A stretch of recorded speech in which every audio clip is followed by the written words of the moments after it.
Happy Thursday. What did you just say, Liz? Rebecca looks all warm and freezing to death at the same time.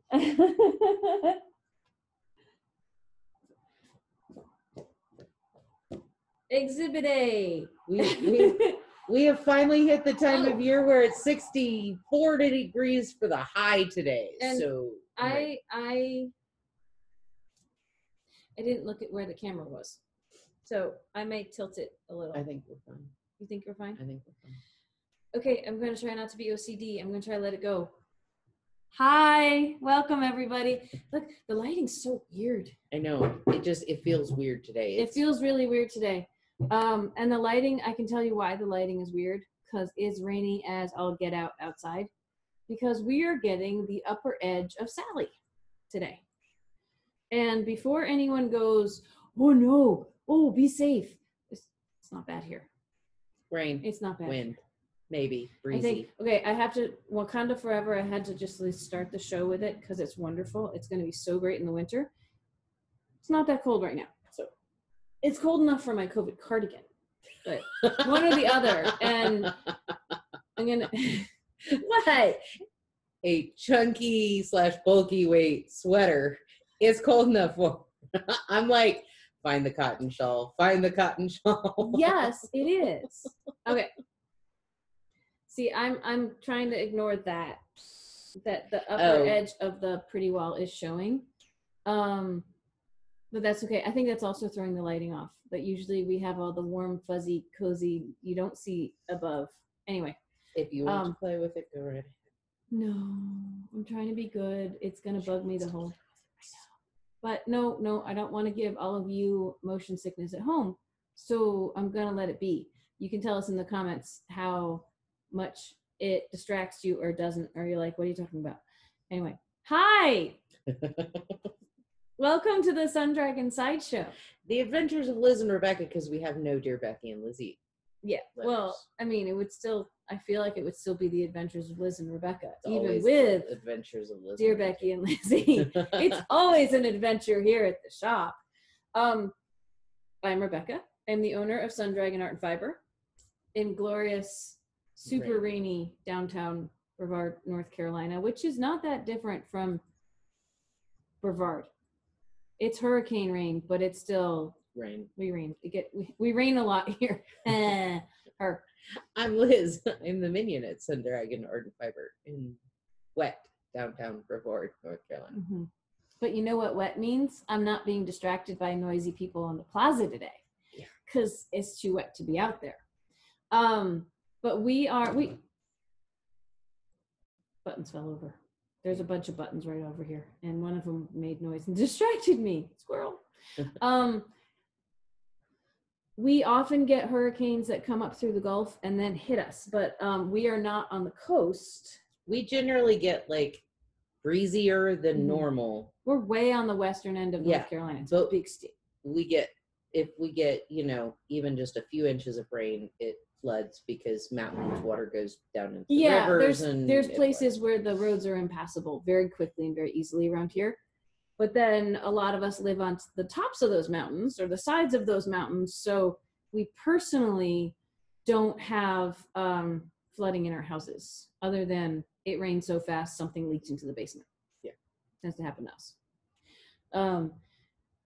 Brian cleaned the gutters yesterday, and I didn't realize when he said that he meant the back gutters. Like, we live in this house that lives over this, like, I wouldn't call it a precipice, but a gully. And rain is always going off the back end of the house. And I'm worried about him cleaning those gutters if we had them. He was thinking maybe we didn't have them because there's no land over there, like right behind the house. But what goes off the house does go onto the land that is keeping our house up further down. So he went and checked it out yesterday. And like, I don't think there were gutters. I don't think anyone had cleaned them for years before we moved in. We've been there for almost 2 years now, year and a half. He said there were like things growing out of them and plants, and he had to scoop way in. And so he got that done right before this hit, though. That's good. So that is good. Because we used to joke with our old rental that it was going to fall into the gully or fall into the ditch, the creek behind there. That's what it was. because our house was kind of slanted. At least the back half of it was, and some of the foundation was exposed by. They had to. It was a mess. Cute house mess. And we were joking yesterday that, you know what, we always worried about the rental falling into the creek, and because of the water running off the back of our house, it's more likely this house is going to, if we hadn't cleaned our gutters out, this house had a better likelihood of rolling into the gully. Anyway, I digress. Always fun with rain and gutters. And... I thought you were going to say always fun with the way Rebecca digresses. No. No, I play with your squirrels. I feed them sometimes. What? No, the lighting is so weird today though, because it is. We get a lot of natural light. We have all windows behind you guys. You know, picture behind where you are watching from. All windows, and so when it's sunny, it is quite bright in here, and when it's rainy and nasty like today, it's a little spooky. I think part of, like, before the world fell apart in 2019, back when in olden days, we would do knit night in here, and so we were used to, okay, this is nighttime lighting. Yes, this feels like nighttime lighting. It does. And we would get beautiful sunsets, and we're not here anymore for nighttime lighting. I know. So now it's like get home before the sun sets, because then the zombies come out. It's kind of creepy. It's more. It's well, the early days of the pandemic, it was creepy. It was like deserted creepy, and now it's too many people creepy. You can't win. Anyway. Yeah. So no. Speaking of cowls and things, I was yesterday, I had these plans. I was just like, I'm going to start the show with a finished project that you didn't even see on Tuesday. And I came really close. I was going to start wearing the cowl. It came so close. I will show you. I had, this wasn't even in my imagination when we filmed on Tuesday, but Tuesday afternoon, she's like, I need to make something. You see what happened was, okay, what happened was, we QVC'd this last week, and this, both yarns that are in this, we QVC'd, and this is so dark because of the lighting. It's really funny. We QVC'd both of these yarns last week. It's Noro Silk Garden and Silk Garden Solo. Silk Garden changes colors. I gotta let the light catch this. And Solo is flecky and tweedy with colors. Sorry, I'm really close to the mic. But is one color throughout instead of changing colors. And one of our knitters, shout out to Sandy, said on the Facebook post, that's really cool. What patterns would you suggest? And where would I find them? And my first thought was, I love you, Sandy, but I'm tired and exhausted. And so I'm not sure if I can suggest anything. And then my second thought was, we have some tear off patterns for this yarn in the shop. So when I get back to the shop, so this was the QVC last week, right? Because yes, we just QVC'd, BSC'd, whatever you want to call it, yesterday, and this is different. So over the weekend, I said, when I get back to the shop, I will try to take pictures of those patterns, which you can find on Ravelry. But if you buy the yarn from us, while we still have the little tear off sheets, we can give you a free pattern. And then Tuesday we were sitting like yesterday, having OSHA, which is our snack time, by the way, for people who don't know OSHA. Yeah, code, learn our lingo. It's mandated snack time anytime between 3:30 and 4:30 in the afternoon. If you don't have OSHA on some days, you might die. And so we were having our little break time, and she starts digging through patterns. I went, oh yeah, I gotta show the patterns to Sandy. And then I'm looking for the pattern for this one. I mean, here, I can show you. It's got red and other colors in it, but this is what it looks like. And I know where the pattern. What? The tear off sheet thingy. Where is it? Over there by the window, there's the white little. No. Did you put it back away? I saw another set in there. Oh, because as we argue on camera about something, so it looks like this, but it's got different colors. I'll go get it. Well, because this one was not put away yet. That's why I was. While you vamp, I'll go get it. We have two that use Silk Garden Solo. This one, which I was like, I can knock this sucker out, and I think I see where. No, if she can't find it, I have one place she can look. The darker, the multicolor in this was, she found it. The multicolor in this is the color, a new color of Noro Silk Garden that I bought for the Wakanda Forever kits. Is it new to us or new to us? I think, no, I don't think it's like $365 or something. So it's been around for a little bit. Because the newest colors are 511s. And we have a 511 actually. But new to us, because I was like, ooh, it's purple and black. It's Black Panther. And then when I got it, it also has some bright fuchsia.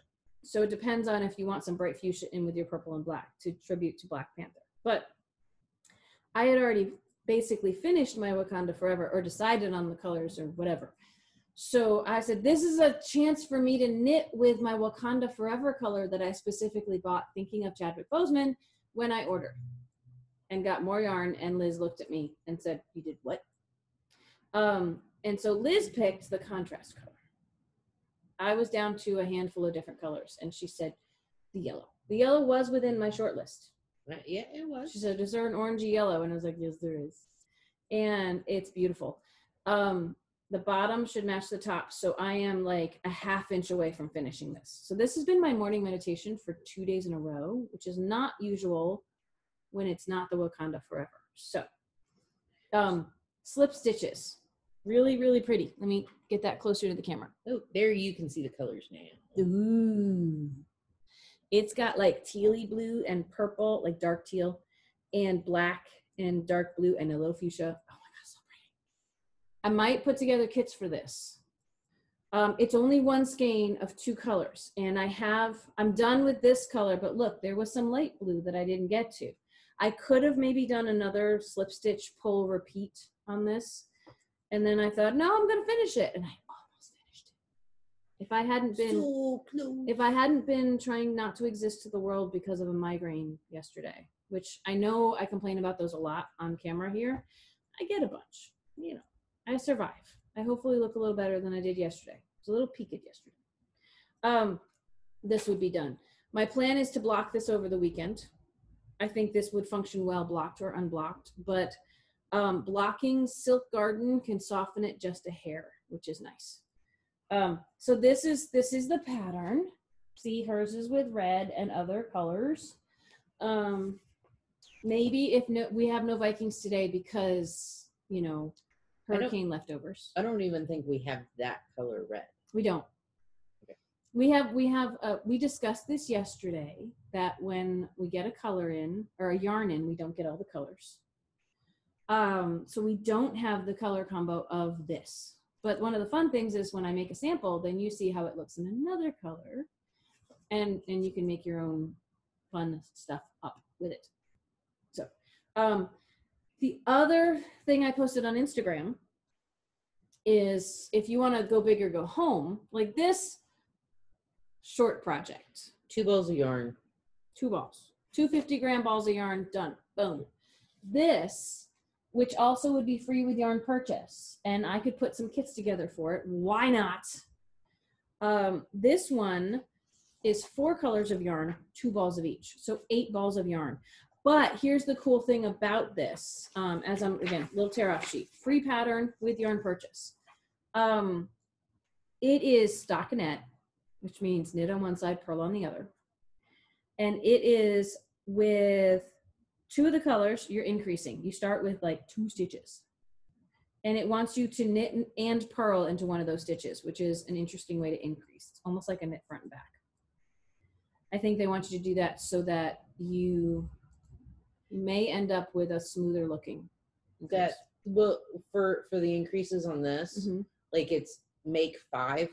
So it's knit one, purl one, knit one, purl one, knit one through the back loop. Mm-hmm. So, it sounds like a variation of. It's a variation of that, definitely. And for the first 2 colors, you're increasing. So, and then for once you get to C, you start decreasing. C and D. Actually, let's see. Ooh. So you're increasing and decreasing. So I think it gets wider, and then it might keep going.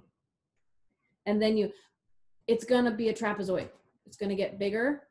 It's going to slant, and it's going to get smaller. Now I feel like I have to make this too. But I don't want to waste yarn that you guys could buy. I'm going to get kits up for both of these sometime this week. I have just decided. Thank you, Liz, for your assistance in the future. It's a good thing today is rainy, and And obviously, you could make these out of something other than Noro, Silk Garden, Solo, and Silk Garden. We'll start with those kits. If you want to make it out of something other than Noro, because people either love or hate Noro, contact us and we'll find something else fun for you. Or buy other stuff from the shop. Technically, these are worsted weight. I would call them light worsted weight, almost DK weight. So you could make this out of fiber spades. Oh my gosh, it would be lovely. Patagonia for the solid. Patagonia is on our website, and it's gorgeous. And you'd only need 3 balls because Silk Garden is. I think we might be putting some kits together. We'll check the yardage, but I think we might be putting some kits together for this with Patagonia as well. There are so many more things on my to-do list. It's a good thing I can finish this soon because I have like 3 other projects I want to start. I helped someone yesterday. Ashley. Shout out to Ashley. I was like, which A name? We worked together on some Tunisian crochet, which I haven't done in a while, and now I want to make that too. So I'll be talking to Liz later today about what colors of what I might be making that sample out of. So don't come shop today or tomorrow because I need to get some samples done. I just want to knit. Brian this morning was going, he's like, I'm so proud of you. You're so dedicated. You're like always knitting. I was going to work on blah, blah, blah last night and I couldn't, but you did work on your knitting. And I'm like, well, it serves a dual purpose, the knitting and crocheting. Yes, I need to make things for the shop and for you all, for inspiration. But at the same time, it actually has, while it might stress me out, I got to get stuff done, it also de-stresses me at the same time. Because I can't tell you how many people on Knit Night and I've seen online, like that's what's helping them through crazy times like these, is having projects. Well, and we've joked all week because our family members and other people we know that don't live at a yarn shop, they all seem to think that if you work at a yarn shop or own a yarn shop, you have time to knit. You just sit around and knit all day. Or crochet. The only knitting I get done at the shop is while we're filming. Is on camera. And then I don't touch it all day. And maybe for a few minutes during OSHA if we're like, hey, we're just going to take a break. Maybe. But generally we're sitting there going, we're so dead. We are so dead. When is it time to die? It's so crazy. Okay, so just a side rant for a second here. I feel like we had more time to knit in the shop before the world fell apart. Mm-hmm. We had busy days, but we had slow days. And we had days that, we would work busy for a while and then we could sit down and knit for a little bit. And now it's the reason this is crazy. I'm sorry, didn't mean to touch on. The reason this is crazy. So part of that is because we have a shorter work week now. We used to be open like 5.5 days, during the busy season, a week. We were really only off on Mondays. We were open 6.5 days a week. Oh no. No, 5.5. 5.5. Sunday we do a half day. That's right. Yeah. It feels like the weeks are longer than 7 days. I know. And I was still doing stuff on Monday. We both were. Still doing stuff on Mondays, but technically it was considered our day off because we weren't here. Pandemic times, we have a shorter work week in that we're working from Tuesday through Friday. We take the weekends off for both because we want to avoid the crowds. Yes, that would be good business, but pandemic. That's all I have to say about that. And we're so busy during that shorter time period. We need the weekends to try to recuperate in some way. I think one reason that this week has been, I can't say the words on YouTube without bleeping them out, in terms of how I feel, is because we kind of worked through last weekend, because we had our sit and stitch, which was really enjoyable, but it's just more energy, more energy. So but the reason it's weird that we're busier with less time to sit down, relax, de-stress by knitting, crocheting, because that it really is a good way to de-stress, to maybe help with depression, those kinds of issues. I'm not a doctor. I'm not a psychiatrist. So I'm not going to say, hey, just knit, you'll be fine. But for some people, having something to occupy them and then people to talk to about it can be really helpful. But I'm squirreling here a little and bouncing around, right? But the reason I say that's weird is people would say, but you're busy. That's good, right? We're still not meeting the amount of sales and revenue turnover that we had pre-pandemic. I mean, I'm not gonna complain, because we're doing for a pandemic, we're doing fantastic, but it's still not where we were this time last year, right? So our mantra when people ask how is it going, it's 3 or 4 times the amount of work for maybe half the sales, maybe a little more. It bounces around, but my benchmark right now, I used to have a keep the lights on number of what I wanted to sell a day to pay rent, to pay utilities. There was like my break even.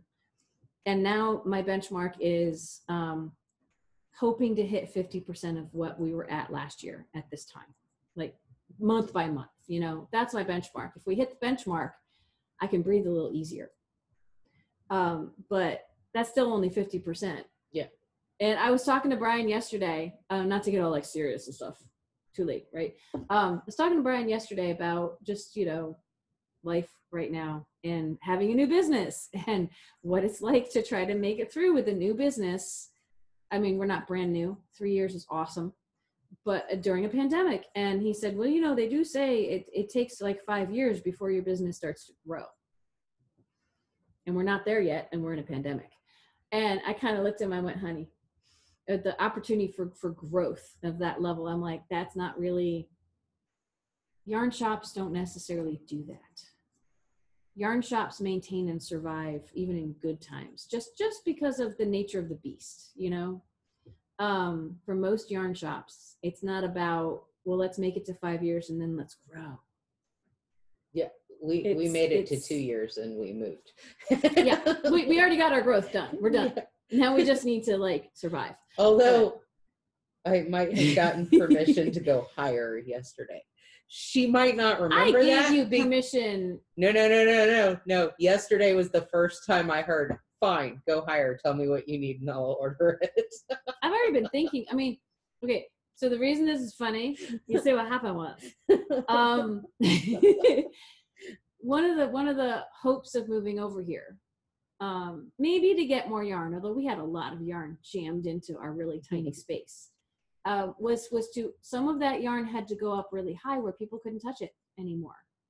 And we found bringing it over here, not getting more yarn, but bringing it down lower, despite what you see above us here. That's the highest yarn goes in our shop. Everything else we've brought within reach of most average height people. So you can touch and feel the yarn, and you're more likely to buy it if you can feel it and touch it. At this point though, okay, first of all, we need space for, we're reorganizing and redistributing funds to new things for the pandemic. And you know what? It's a pandemic. Who's coming in and not able to, people can't touch any of the yarn unless we bring it out to them or we put it here on the table. Anyway, so sure, go as high as you want. Carol. We'll need little grabby library ladder. We talked about that in the old shop, having the lower, we had yarn stacked against the walls of this little kind of, it just shoots back. And library ladder, although we don't have enough room to walk around and have a library ladder in the old shop. This one, we've got plenty of space. We just need something that can hook on and then. Yeah, or I'm gonna have to bring my higher ladder from home, like right? an industrial ladder. We just need little grabby hooks. Right now, we creatively use long umbrellas to get things down from up high if we don't have the step ladder available. So there are ways to make this work. And sometimes we just chuck stuff high on the wall, and if it sticks, we go score. And with the kits and stuff, we've had to overstock up a little bit on certain so that yarns. we have yarns to fill kits. We've Because already had some issues with that. Because some yarns get back ordered for a while. And it's a struggle. When you think you have a good enough stockpile, everybody decides everyone to order. Gets the same color, which is fine. Yeah. So we Patience have nowhere to. Is needed. The pit of despair is still a pit of despair, and if we put we don't yarn have room back to in store there, yarn back there. Yeah. We walled off one little corner over there. We've affectionately called it the pit of despair for a while now. And one of the hopes of that area was overflow storage, because we didn't have that in the old shop. We kept stuff under the table. That was our storage at the old shop. And it wasn't this table. It was the teaching table, which is smaller and not smaller. Anyway, but no one could put their legs under the table. So it was a hot mess. Oh my gosh. So, yeah, but it's still figuring out where to put overflow and stuff here. It's hashtag yarn shop problems. Yeah. Yeah. I just thought of the name of this episode. Squirrel. That's I think we've called another one Squirrel. So, but we'll another squirrel. Feeding the squirrels. Ooh, I like that. I like that. Liz is feeding my squirrels. Someone's gonna find something wrong with that. Anyway, doesn't matter. So, yeah. Oh, remember we talked about instead of having to order more bins for the Encore, taking the sale bin and setting them up. Maybe if no one comes today. There are things we can do because it's raining harder outside.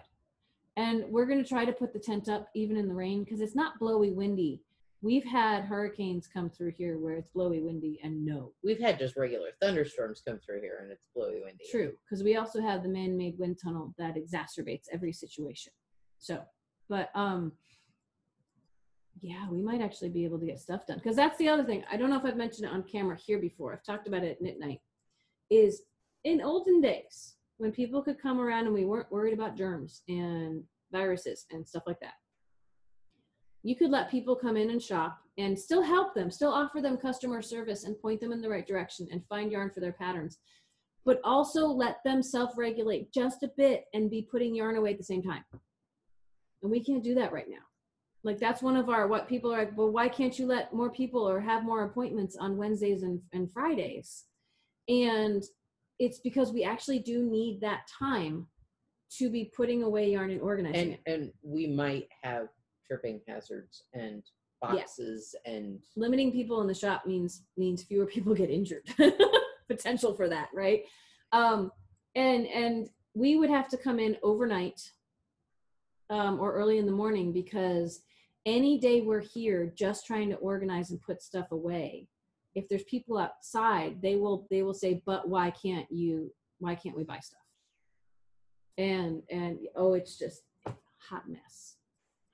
Anyway, so that's the thing. There's no good day to be off and come in and get stuff done because unless we came in the middle of the night. Yeah, unless we came when hopefully no one is here.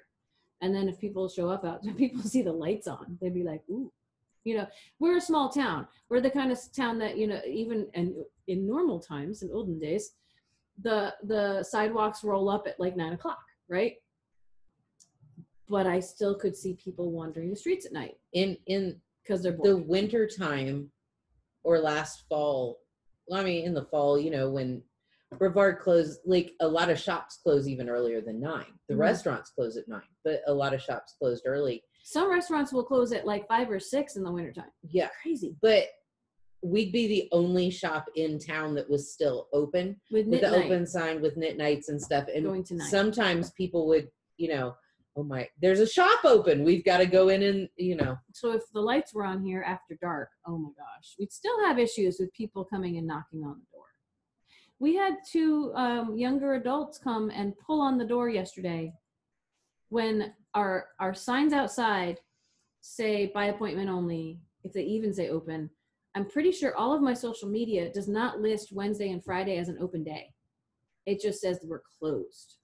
And all the signs we have on our front door trying to tell people how they can shop with us. And they just came and tried to walk in and went, oh, I swear I heard them say something like, I thought it said, like, they found some place online that I haven't caught to fix. This is the problem with social media and technology. There's too many things to try to like wrap.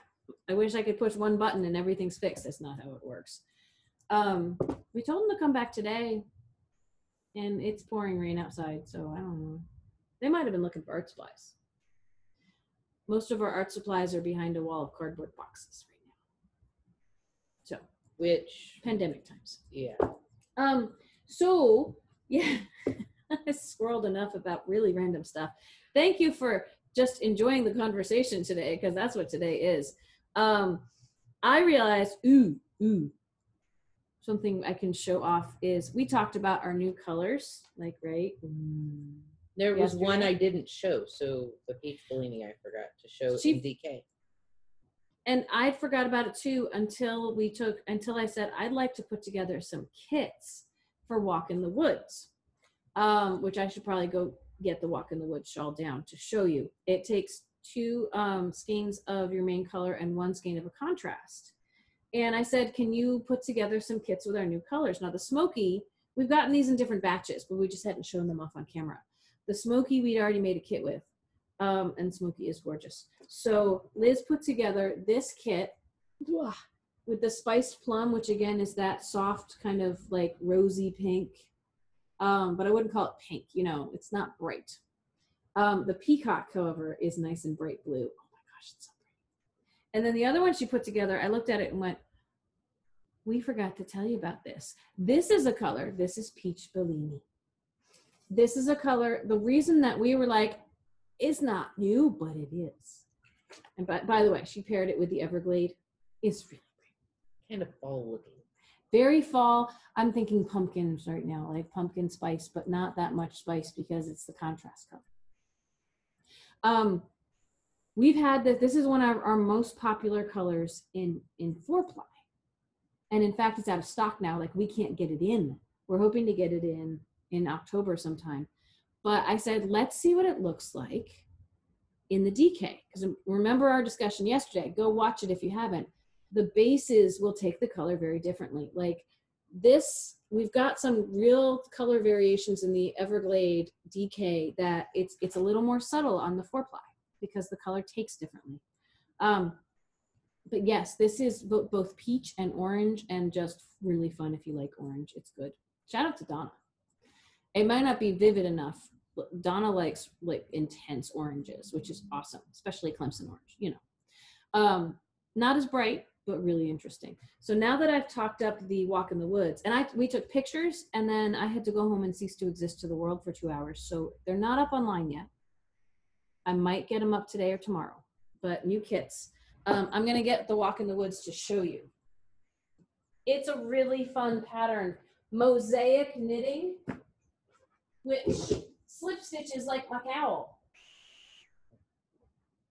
So it's just really pretty. It's written for, it's by Lisa Hans. It's written for worsted weight, heavy DK though. I did mine out of fiber spades, and I love it. And you get this in close for y'all. There go all the buttons. Stacks of buttons. That's chevron pattern. My pink and gray, which is called crocus, was my main color, and you start down here with just a few stitches. And it's an asymmetric triangle shawl, but it also has a curve to it. Like if I hold up just this part, you can see it kind of curves, right? And it's got ridges. This bottom part is all done with one color, but when you do it with a tonal, it looks like maybe more than one color. And then when you get up here, you start doing repeats of this mosaic knitting that is just gorgeous. Look at that chevron. It's just gorgeous. Love it. It's absolutely gorgeous. And it really is, you're knitting across and slipping stitches of the other color and knitting back, and then taking your second color and going across. So you're not having to navigate two colors at once. So, but can you imagine this in these colors? Or these colors? I just There's some other really pretty ones online too. What? Thought you could probably take take your solid and then run a feeder brook through the chevron. A color changing for one of these would be absolutely gorgeous. Yeah. Like if you wanted to, that is all the rage right now is Fair Isle colorwork or mosaic with one yarn that changes. I have like 2 sweaters I want to make that do that. One yarn that changes and one yarn that's solid, really cool. So if you wanted Walk in the Woods with one of these as your contrast, like where the blue is, it would do the whole stripey, fadey, changey thing through the blue. It'd be gorgeous. But then, you know, I think we've had knitters who've done that actually, but we don't have photographic evidence of it. So if you want to do something like that, either pick some colors out on your own or contact us to find some good colors for you, because that would be amazing. We did, shout out to Pamela. We had a knitter who bought stuff from us and said, I was trying to match up colors. I'm glad she told us that in the notes, because then I could say, okay, first of all, you accidentally picked 2 different weights of yarn. And if you want that, great. If not, I'm letting you know. Like customer service it. We're about the personalized shopping experience. And then I gave her a couple options of colors so she could find a color that would work for her. So happy to do that for people. I'm just going to put this down there. You can still see a little bit of it. He's like our short little friend. So anyway, that was another thing I thought, ooh, we could mention this. You should briefly show off what we can't show anybody until Monday. Oh yes. Before I do that, suspense. I also was talking about, speaking of color changing, like to see what this would look like, although everything's color changing in my night shift. I'm gonna haul out my night shift for a second. My night shift shawl, I keep mentioning that the kits we have online, you should have leftover yarn, because we are pairing together 6 skeins of 100 grams of DK, whereas Andrea Maury's original pattern is for 6 skeins of 50 grams. So you all can see, again, it's getting way too wide for me to stretch the whole thing out, but I'll stretch out the middle. So you can see, remember the green, what I'm calling the Slimer green down there is where the original pattern ended. And here is all the stuff I've done since. So this is color changing feeder brook.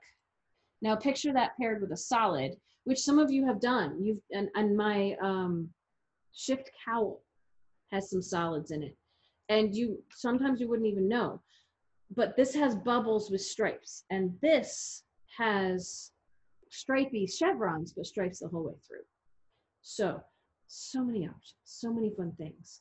This whole thing made out of feeder brook would be gorgeous. We've just done it with the tonals instead.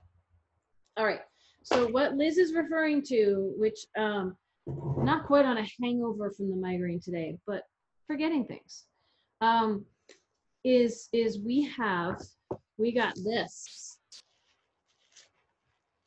We got this in yesterday, and it has a note on it. It's from Pom Pom Quarterly. The note always says on the box, and the little, bubble wrapped yumminess, it says, please don't display, except for cover photos, until the on sale date. The on sale date for this edition of Pom Pom is September 21st. So that's Monday. Are you going to check? I was just That's Monday. checking. I can math. throw the switch live from home if you want to purchase a pom-pom. But we can show the cover. We can't show anything else, but look, pom-pom. It's so pretty. Look at that. Look at that. So pretty. There's so many things in the pom-pom magazines I want to make. And then I remember how long my queue is, my queue in my head is. And yeah. Look how pretty that is. I would show you more things. Next week we can show you more things. I may have sneak peeked. Well, she works at the shop. She can do that. There are some fantastical things in there.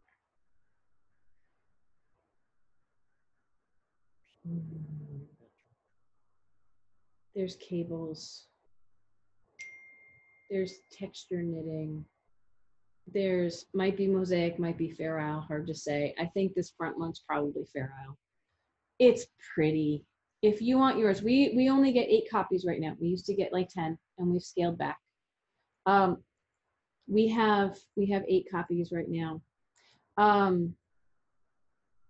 As soon as this one goes on sale, I will modify prices online for any old ones that we have online, because if we have any left, I tend to reduce prices on back orders. So check this out. Check out the other ones. Monday. Yay. You can wait all weekend. You can email me if you want a copy. And it depends on if I get the email and those kind of things, if we can possibly reserve you copies. So, but let me know. So, we might be able to order more if we run out, but I find we have people who are loving and fascinated with pom-pom, and other people are like, I'm good. They're fun. Some months they're wonderfully done. Or quarters. Yeah, quarters. They're wonderfully done, I gotta say. Anyway, so yeah, I think we meandered through a few topics of conversation. We didn't hold up or show. We didn't do this guy. Maybe next week. Yeah. Or we could. It was Thursday. Yeah, next week we could. Yeah, we have a knitter or crocheter. She might do both. She does. I think she does a little bit of both. Yeah. Our Linnea, which is a linen nylon mix. It's really fun. I'm making a top out of it. I'm not really sold on it, so I'm kind of. You're not sold on the pattern. The pattern. The yarn I love. Awesome. The pattern I had to go really small because my crochet hook, my crocheting is loose. And so to make a top out of it, I mean, it was gorgeous. It's the shell top, but it was a struggle for me to try to finish. And so I've completely stalled out. Shout out to Kathy. She has done some gorgeous, gorgeous shawl work with the Linnea, because it's a little shiny and like it's not sparkle, not like in your face sparkle, but it's got some shine to it. It's really pretty. I'm doing a papillon. Oh, that's right. She's doing a papillon out of everything basically, but she finds the best color combos. So Kathy has made this gorgeous shawl, which we'll show off on Tuesday because we're running out of time. We got to open the shop. This is our cliffhanger for y'all. She's got a gorgeous shawl. It takes like what, 6 skeins? And if she has a pattern she wrote for it that we can give away with yarn purchase. We're not going to publish it online, that kind of thing. It is only for if you buy yarn from us, you can get the pattern for it. So we will try to remember to show you that on Tuesday. Because again, we've meandered and our way through enough of an episode right now. So a nice low-key episode for y'all today. Liz is still hard at work on her Halloween papillon. And that's all she's got out right now in front of us. But you know, she's got more stuff she's working on at home. So we'll try to do a showcase of everything we get done over the weekend on Tuesday. Stay tuned to see if I haven't finished this, something went horribly wrong this weekend. Dun, dun, dun. And we'll tell you on Tuesday. But Jessica said, I like the cliffhanger. So there's your cliffhanger. We'll see if I really should. I want to start like all these new projects, right? Stay tuned to see if I take the logical choice of picking something I'm really close to finishing and finishing it, or if I start like 3 new projects. Will Rebecca finish her purple and gold sweater? That is the one I should finish. Will Rebecca finish her new cowl? Will Rebecca start 5 new projects? Will the holes in the walls above Everything's us ever purple get and full? We really do need to. There's so many boxes of yarn over here that need to go there, but that's not a big enough space. And yeah, the saga continues. Dun, dun, dun. Okay, I'm gonna pull the plug on this right now. Have a fabulous weekend. We miss you all. Come to Sit and Stitch tomorrow night if you want to. Maybe we'll continue some of this tomorrow. You know it's always the Liz and Rebecca show, so come on. But Friday at the Sit and Stitch, Tuesday and Friday, 6 to 9 p.m. Eastern Standard Time, on Zoom with our shop phone number, 828-877-3550. Sometimes we let other people talk too. So We do. sometimes other people, we have to try to share the love amongst the people attending. But if we ever do that, it's because we love you all. And yeah, share the time with us. I think it's really fun, and see what we're working on. And if you want questions answered, if today's episode you're like, well, that was cool, but I had a pressing question, write to us. There was time I checked my phone, Not everyone's gonna have a pressing question. It's okay. And It's life. Then we're gonna talk about whatever we'll probably the heck we get want to talk 5 about. letters this week. That would be cool. Okay, Dear Becky and Lizzy, Sun Dragon Art and Fiber, 35 South Broad Street, Brevard, North Carolina 28712. Yay, I got it. You did. Or I did. If it's pressing, email us at liz@sundragonartandfiber.com. It's the same as the Rebecca sundragonartandfiber.com address, just with Liz instead of Rebecca. Yeah. That was easy, right? Anyway, I said I was gonna pull the plug on this like 5 minutes ago. So hang on. Noisy chair. No, you hang on. No, you. Okay. Like us, subscribe. We're up to what, 200 no, that's like we're at 407. We're at 407. 270-ish is what my tips and tricks is at. Very exciting. I know for some people that's small potatoes. It's big potatoes for me. Yay! Have a good weekend, everybody.